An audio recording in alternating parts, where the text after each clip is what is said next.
Assalamualaikum warahmatullahi wabarakatuh. Perkenalkan, nama saya Widya Faprita Damayanti dari Program Studi Kedokteran Gigi Angkatan 2020.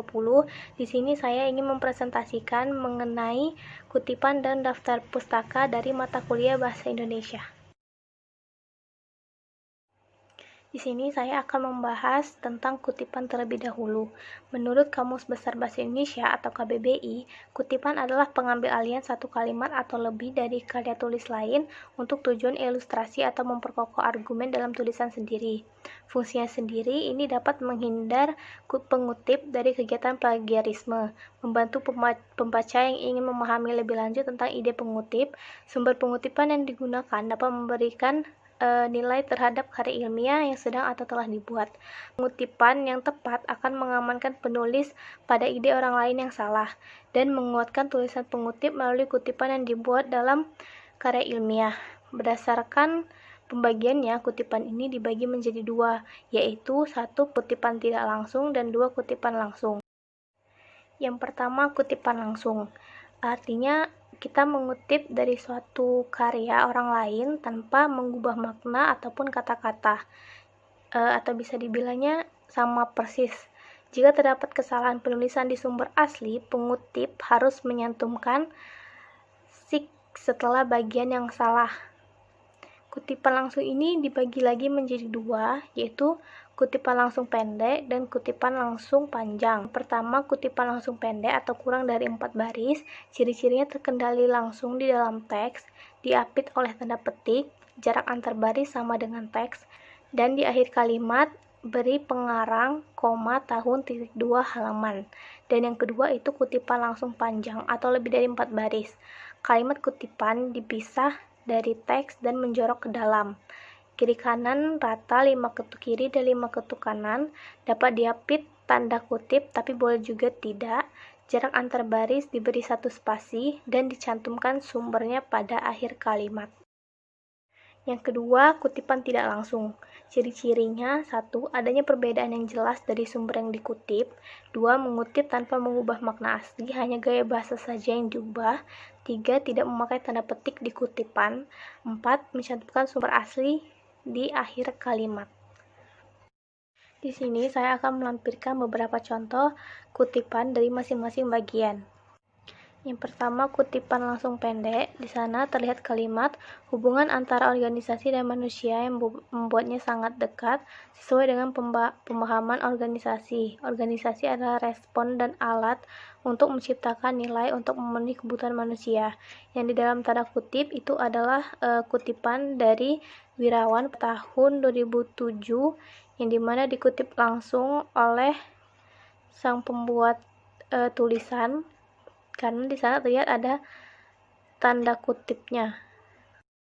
Yang kedua, ada kutipan langsung panjang atau lebih dari 4 baris. Di sana terlihat sang penulis mengambil kutipan dari Krida Laksana pada tahun 1996 pada halaman 2. Yang ketiga, ada contoh kutipan dalam kutipan yang dimana sang penulis mengambil tulisan orang lain yang sudah dikutip oleh penulis lain. Seperti contoh yang ada di slide, yaitu Henry dalam Budianto 2005-17. Di sini penulis mengambil kutipan Henry yang ia kutip dalam Budianto 2005-17. Selanjutnya ada daftar pustaka.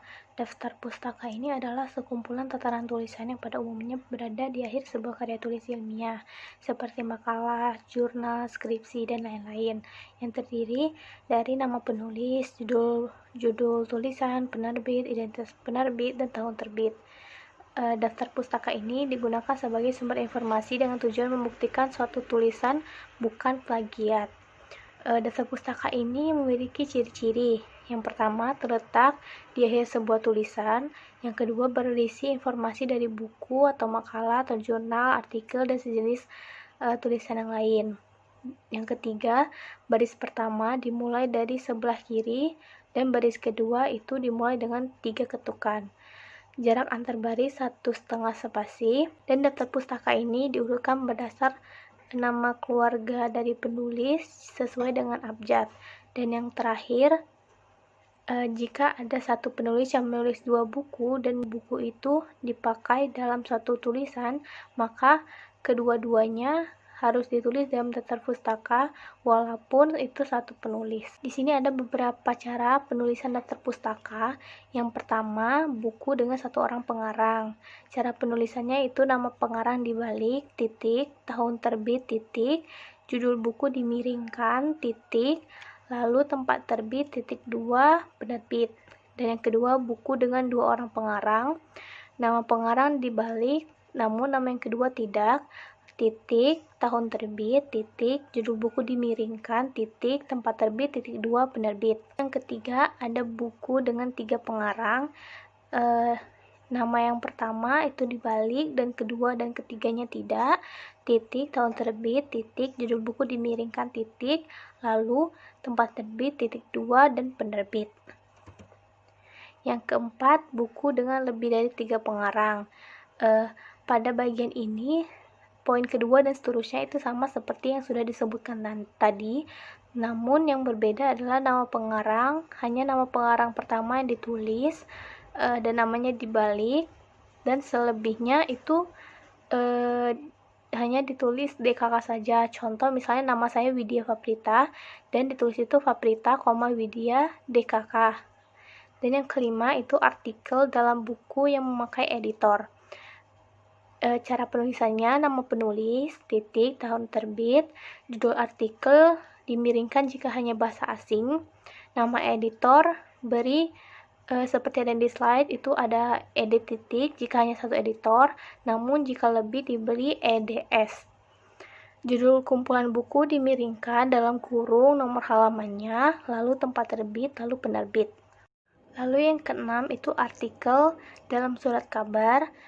Cara penulisannya, nama penulis, jika ada tulis tanggal, bulan, dan tahun, lalu nama surat kabar hanya di awal kata yang di kapital, selebihnya tidak, dan dicetak miring. Lalu yang terakhir itu nomor halaman.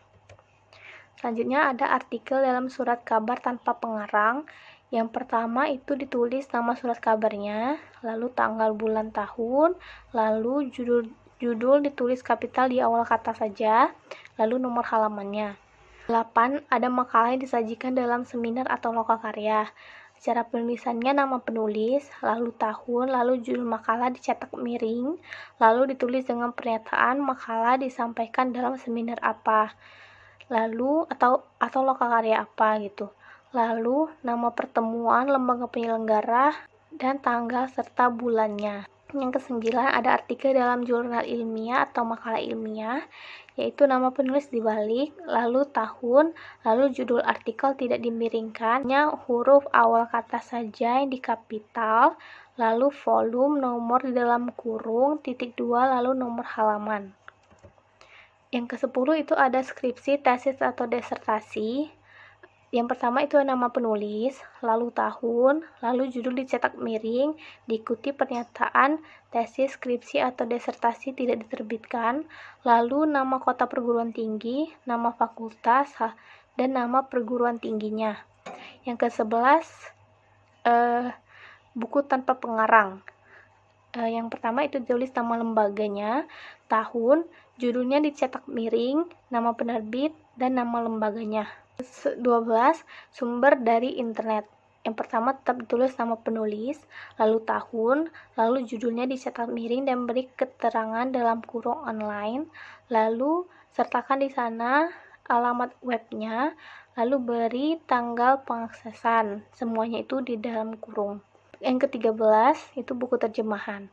Yang pertama nama penulis, tahun penerbitan karya asli, lalu judul penerjemahan, nama penerjemahan, tahun penerjemahan, tempat penerbitan, dan nama penerbitan. Yang terakhir, bagaimana sih jika kutipan daftar pustaka di teks? Ini akan saya tampilkan contoh teks yang sudah saya buat, di mana di dalamnya terdapat kutipan dari daftar pustaka. Di sana bisa dilihat saya membuat satu tulisan dengan judul itu kesehatan gigi dan mulut, dan Misalnya saya beri pengertian mengapa gigi dan mulut itu perlu dijaga. Dan disinilah saya mulai menambahkan kutipan daftar pustaka. Di sini saya menambahkan karies gigi adalah salah satu gangguan kesehatan gigi. Dampaknya gigi menjadi kropos, berlubang, bahkan patah. Ini saya ambil dari jurnal Widayati pada tahun 2014 di halaman 196. Dan di sini selanjutnya juga saya mengambil dari tulisan Sinaga pada tahun 2013, yaitu karies gigi membuat anak mengalami kehilangan daya kunyah dan terganggunya pencernaan yang mengakibatkan pertumbuhan kurang maksimal.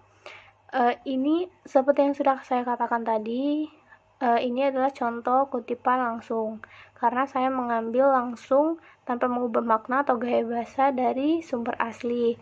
Di sini juga saya mengapit kutipan saya dengan tanda petik. Dan selanjutnya di sini saya mengambil kutipan langsung lagi, yaitu potensi menggosok gigi secara baik dan benar merupakan faktor cukup penting untuk pemeliharaan gigi dan mulut. Nah, di sini ada 3 penulis karena dari sumber aslinya itu ada 3 penulis, yaitu Gobdianto, Ratu, dan Mariyati pada tahun 2015 halaman 131. Dan selanjutnya di sini saya menjabarkan mengenai langkah sederhana yang wajib dilakukan untuk menjaga kesehatan gigi, dan di antaranya itu adalah makan makanan yang bergizi. Dan di sini saya mengambil lagi kutipan daftar pustaka, yaitu nutrisi dan kesehatan gigi mulut memiliki kaitan yang erat terutama pada anak yang memiliki fase tumbuh kembang. Nutrisi yang baik dan tepat penting untuk menunjang kesehatan gigi dan mulut. Di sini masih tergolong ke kutipan langsung pendek karena ini hanya 4 baris, dan saya mengambil dari tulisan Aryono Hendrato 2015 halaman 71. Dan di sini saya menjabarkan mengenai wajibnya memeriksa kondisi gigi dan mulut ke dokter gigi 6 bulan sekali. Dan di sini saya ambil kutipan tidak langsungnya karena tidak ada tanda petik di sini. Yang saya ambil adalah dari tulisan Yunita Dia Puspita Santik tahun 2015 halaman 16, yang saya ubah kata-katanya namun tidak mengubah makna dari sumber asli sama sekali, yaitu yang wajib dilakukan adalah memeriksa kesehatan gigi dan mulut langsung ke dokter gigi selama 6 bulan sekali agar mendeteksi berbagai kerusakan yang terjadi di gigi. Ini adalah contoh kutipan tidak langsung. Dan daftar pustaka, di sini saya rata-rata mengambil semuanya itu dari jurnal, dan di sini ada tiga pengarang yang semuanya saya tulis nama pengarang pertama dibalik, kedua dan ketiga tidak. Dan seperti yang sudah saya jelaskan tadi, dan ini satu pengarang, ini satu pengarang dari jurnal, ini satu pengarang, dan satu pengarang semua. Dan baris pertama ini itu dimulai dari sebelah kiri, dan jika berlanjut ke bawah, yang bawahnya itu 3 ketukan ke kanan. Itu saja yang bisa saya sampaikan. Mohon maaf jika ada salah kata atau salah penjelasan atau kesalahan yang saya perbuat lainnya secara tidak sadar. Saya minta maaf, kepada Allah saya mohon ampun. Terima kasih atas perhatiannya. Wassalamualaikum warahmatullahi wabarakatuh.